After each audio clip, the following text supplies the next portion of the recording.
मुख्य अतिथि जी के लिए जोरदार तालियों से स्वागत किया जाए।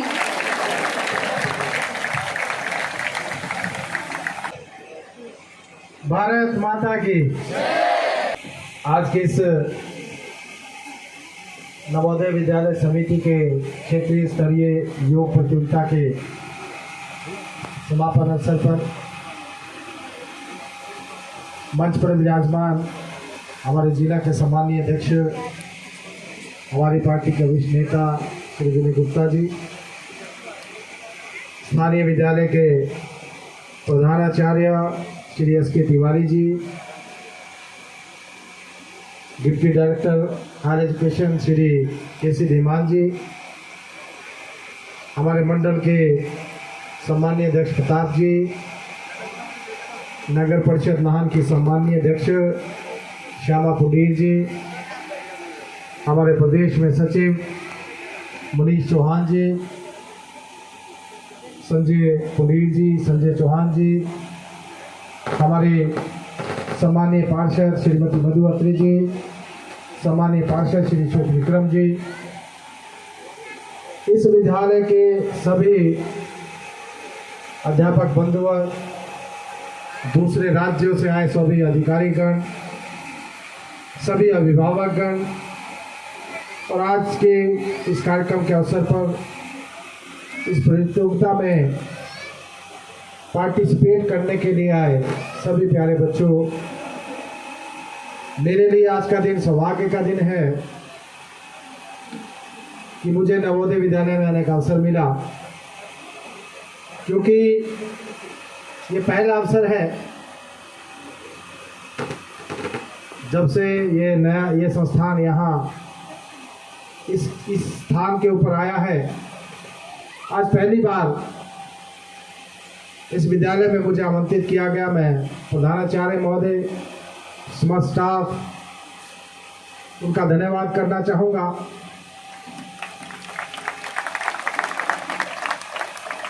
इससे पहले जो इस विद्यालय की ओल्ड बिल्डिंग या ओल्ड जो संस्थान जहाँ पर चल रहा था, वहाँ पर तो मुझे जाने का अवसर कई बार मिला, क्योंकि श्यामा पुडीर जो यहाँ हमारी नगर परिषद की अध्यक्ष है, मेरी छोटी बहन है, और ये भी इसी विद्यालय की स्टूडेंट रही है। आज इन्होंने बताया नहीं, अपने बारे में ज़्यादा बताया नहीं। इसी विद्यालय से इन्होंने शिक्षा ग्रहण की, और जो स्टूडेंट्स का इंटर स्टेट ट्रांसफ़र होता था उसमें पोर्ट ब्लेयर में उस समय इनका जाना हुआ था, तो वहाँ मुझे कई बार आने का अवसर मिला, लेकिन यहाँ मैं आज पहली बार आया हूँ। मैं सभी बच्चों को बधाई देना चाहूँगा जिन्होंने इस प्रतियोगिता में हिस्सा लिया। विजेताओं को भी बधाई देना चाहूँगा, और सबसे बड़ी बात, क्योंकि ये योग मीट थी, और आप जानते हैं यहाँ भी जो मंच का संचालन बेटी कर रही थी वो बता भी रही थी योग का जो मतलब क्या है, और आज योग को किस प्रकार की पहचान पूरी दुनिया में मिली है, और इस पहचान को दिलाने का काम आप सभी जानते हैं किसने किया। अभी 21 जून को आपने योग दिवस मनाया था। इस बार का योग दिवस पूरी दुनिया में मनाया गया। आपके ध्यान में होगा 2014 में 11 दिसंबर 2014 को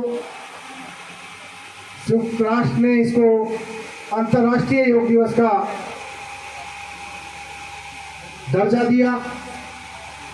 और तब से पूरी दुनिया में योग दिवस को मनाया जाता है।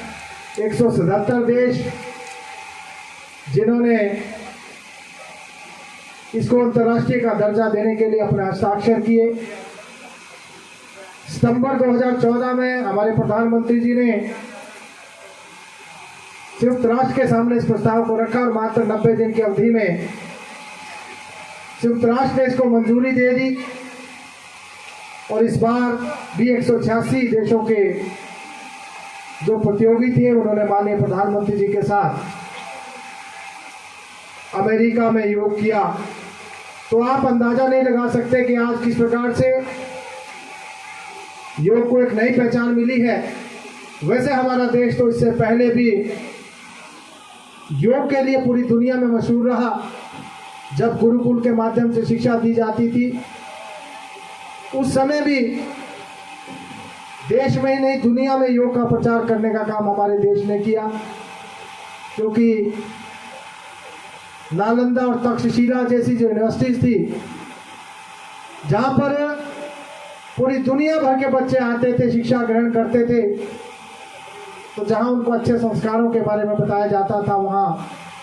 वेदों की शिक्षा दी जाती, वहाँ संस्कारों की शिक्षा दी जाती थी, वहीं पर योग की शिक्षा भी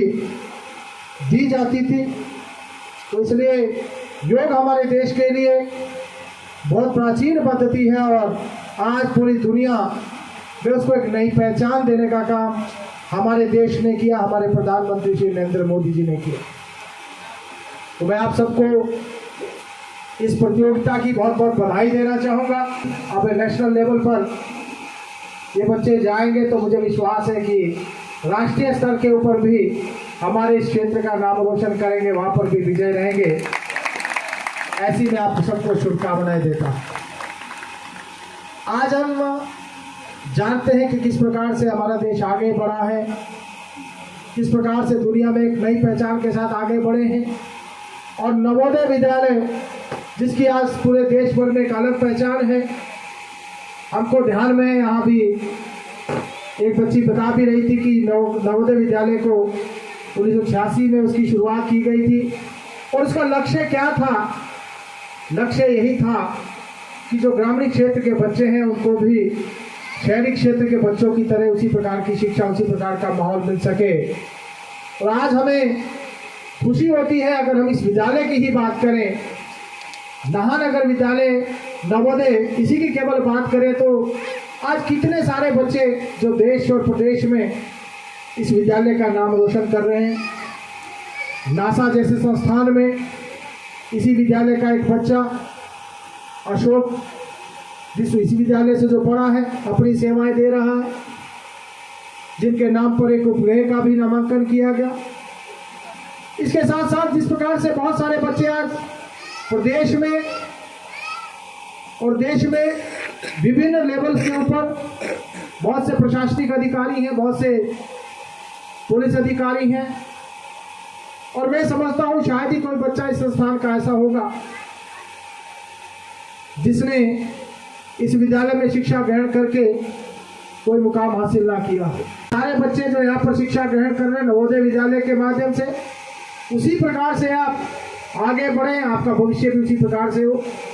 आने वाले समय में आप भी अच्छे स्थानों के ऊपर अपनी सेवाएं दे सके। देश और प्रदेश और विदेशों में भी आज इस संस्थान के बच्चे जो हैं अपनी सेवाएं दे रहे हैं। आप भी उसी प्रकार से आगे बढ़ें और इस विद्यालय का, इस क्षेत्र का नाम रोशन करें। आज हम राष्ट्रीय शिक्षा नीति 2020 में जो शुरू की गई थी, उसके 3 वर्ष पूरे होने के अवसर पर पूरे अपने यशस्वी प्रधानमंत्री श्री नरेंद्र मोदी जी को बधाई देना चाहेंगे। आज उन्होंने एक कार्यक्रम के माध्यम से पूरे देश भर में संबोधित भी किया। और हम जानते हैं कि नया शिक्षा नीति के बाद किस प्रकार से प्रयास किया गया है कि शिक्षा के अंदर मूलचूल परिवर्तन करके एक व्यवहारिक शिक्षा बच्चों को मिल सके। बच्चे जो है अपनी रुचि के हिसाब से विषयों का चयन कर सके, उनके ऊपर शिक्षा को थोपा ना जाए। पुस्तकों का जो थैला हम देखते हैं कि जिस बच्चे से ज़्यादा वजन किताबों का उसके बैग में होता है, उसमें कमी लाई जाए और व्यवहारिक के साथ साथ व्यवसायिक उन्मुखी शिक्षा हमारे बच्चों को मिल सके। उस दिशा में मैं समझता हूँ बहुत बड़ा कदम जो है केंद्र की सरकार ने उठाया, जब 2020 में 29 जुलाई को आज के ही दिन नई शिक्षा नीति को लागू किया गया और आज पूरे देश भर में उसको लागू करके बच्चों को जो है उसके माध्यम से शिक्षा दी जा रही है। मैं आप सबको भी 3 वर्ष पूरे होने के ऊपर बहुत बहुत बधाई, बहुत बहुत शुभकामनाएं देना चाहूँगा। और एक अन्य विषय पीएम श्री, जिसके माध्यम से माननीय प्रधानमंत्री जी ने प्रधानमंत्री स्कूल फॉर राइजिंग इंडिया इसकी शुरुआत करके इसके माध्यम से देश के लगभग 14,500 पुराने स्कूलों को अपग्रेड करने का कार्य किया है, जिसमें प्रथम चरण में 6,448 स्कूलों को लिया गया है। और हमें इस बात की भी खुशी है कि आपका जो नाहन का नवोदय विद्यालय है उसका चयन भी इसमें हुआ है, तो इसके लिए भी मैं आप सबको बधाई देना चाहूँगा। पीएम श्री का मुख्य लक्ष्य आधुनिक शिक्षा देना, परिवर्तनकारी और समस्त तरीकों से, साथ ही साथ ग्रीन एजुकेशन जिसमें कि पर्यावरण संरक्षण, इसके साथ साथ वेस्ट मैनेजमेंट और साथ में साथ सोलर एनर्जी और सोलर पावर, साथ में प्राचीन जो हमारी कृषि पद्धति, ऑर्गेनिक खेती, जल संरक्षण, इन सारे विषयों को भी इसमें समाहित करने का प्रयास किया गया है, जिसके लिए लगभग 27,000 करोड़ रुपए की स्वीकृति केंद्र की सरकार ने दी है। मैं माननीय प्रधानमंत्री का जहां इसके लिए धन्यवाद करता हूं, आप सबको भी बहुत बहुत बधाई और बहुत बहुत शुभकामनाएं देना चाहूँगा। जैसा कि मुझसे पूर्व आदरणीय विनय गुप्ता जी जो हमारे जिलाध्यक्ष है, वो भी कह रहे थे कि इन 9 सालों का जो कार्यकाल माननीय प्रधानमंत्री नरेंद्र मोदी जी के नेतृत्व में रहा है, किस प्रकार से पूरी दुनिया में हमारी छवि आज बदली है। आज हम दुनिया के अंदर सबसे तेज गति से आगे बढ़ने वाला देश बने हैं। हम जानते हैं कोई भी परेशानी, कोई भी दिक्कत देश में आए, आपके ध्यान में है, आप सबको ज्ञात है कोविड की महामारी इस देश में आई थी, और आपको समय याद है उस समय किस प्रकार से एक प्रकार की प्रलय आ गई थी। लेकिन ऐसे समय में भी माननीय मोदी जी ने पूरी दुनिया का मार्गदर्शन किया, पूरी दुनिया को बताया कि किस प्रकार से इस महामारी से हम लड़ सकते हैं। जब अमेरिका जैसे देश उनके भी हाथ खड़े हो गए थे, माननीय मोदी जी ने पूरी दुनिया का मार्गदर्शन किया और 140 करोड़ लोगों के देश में अपने देश की वैक्सीन तैयार की। नहीं तो इससे पहले क्या होता था, कोई महामारी इस देश में आती थी, दशकों लग जाते थे, लेकिन मात्र 9 महीने में एक नहीं 2-2 वैक्सीन तैयार करके अपने देश के लोगों को 1 नहीं 2 नहीं 3-3 डोजेज देने का काम किया। और आज हम सौभाग्यशाली हैं कि हम इस प्रकार के कार्यक्रम आयोजित कर पा रहे हैं, हम इतने पास बैठ पा रहे हैं।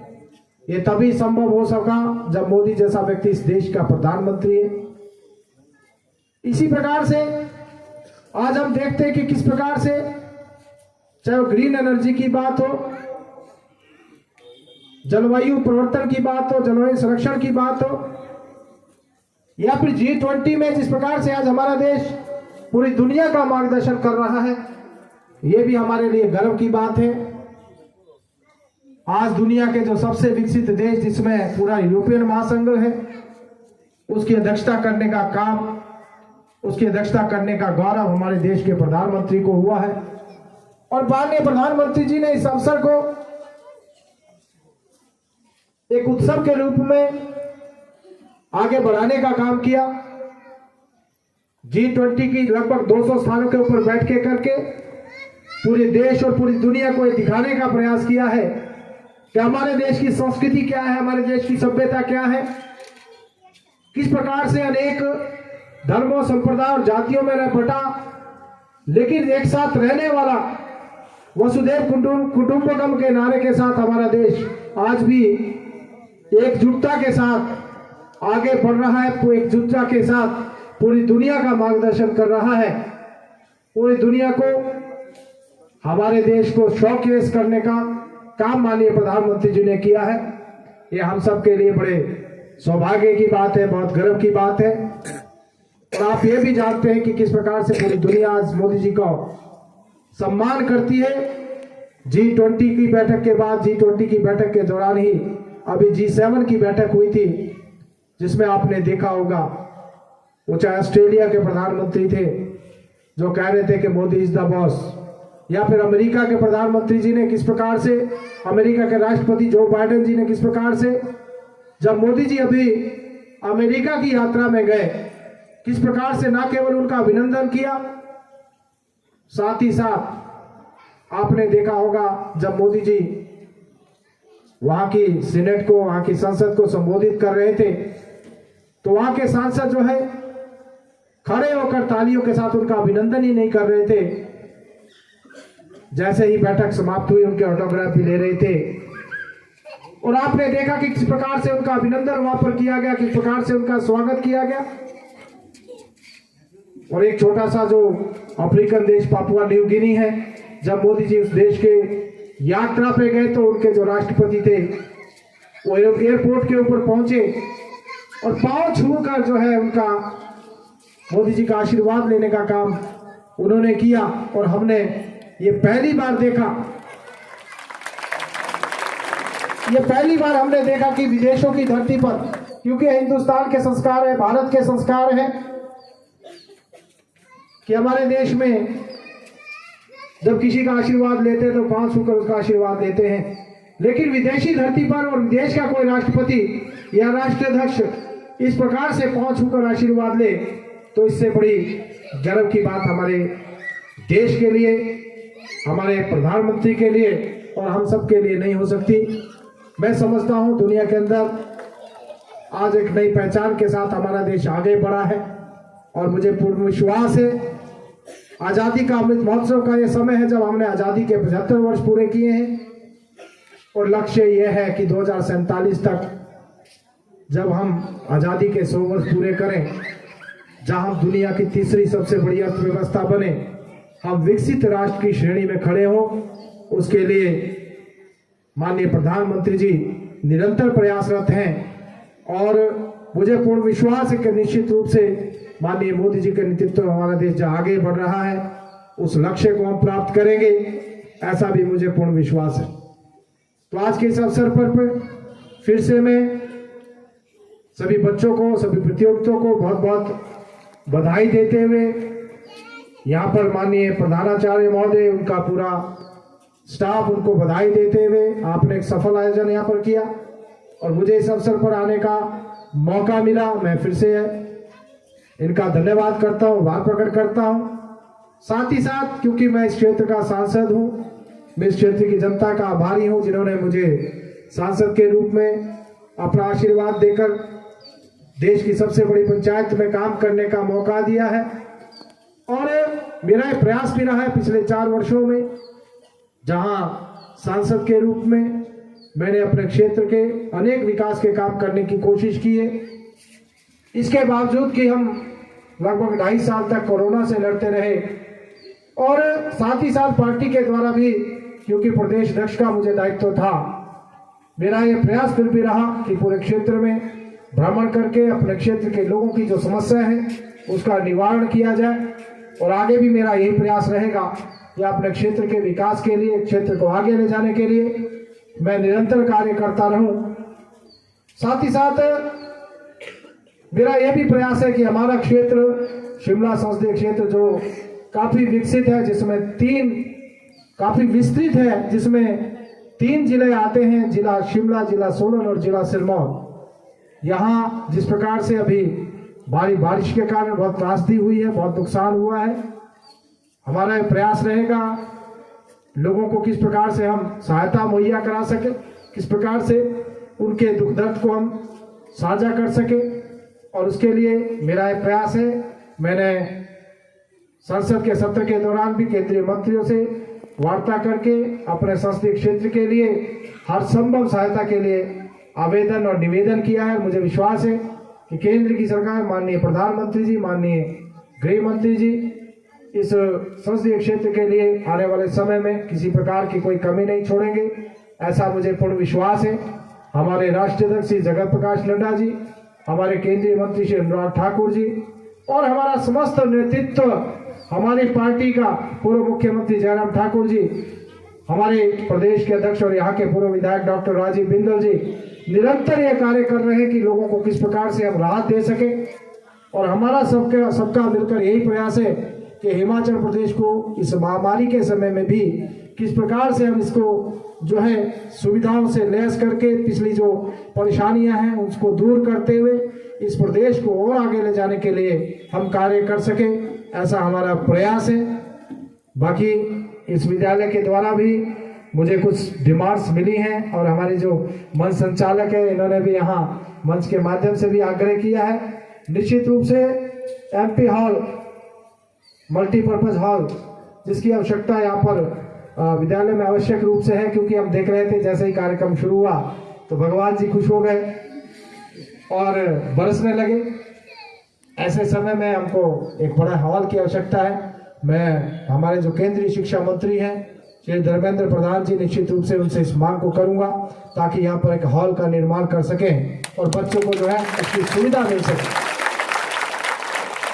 इसके अलावा आंतरिक सड़क की मुरम्मत और कुछ दूसरी डिमांड्स दी हैं, उसके लिए मैं अपने सांसद निधि से बजट का प्रावधान करूंगा, ऐसा मैं विद्यालय को आश्वस्त करता हूं। बाकी फिर से इस विद्यालय को अपनी ओर से सभी बच्चों को शुभकामनाएं देते हुए कि आप लोग इसी प्रकार से मेहनत करते हुए आगे बढ़े, इस विद्यालय का नाम रोशन करें और विद्यालय के जो प्रधानाचार्य पूरे स्टाफ को भी बहुत बहुत शुभकामनाएं कि हमारा विद्यालय आगे बढ़ता रहे और तरक्की करे और इस क्षेत्र का नाम रोशन करे। इतनी बात करते हुए सभी प्रतियोगिताओं को शुभकामनाएं देते हुए आज के कार्यक्रम के लिए बहुत बहुत धन्यवाद। जय हिंद, जय हिमाचल।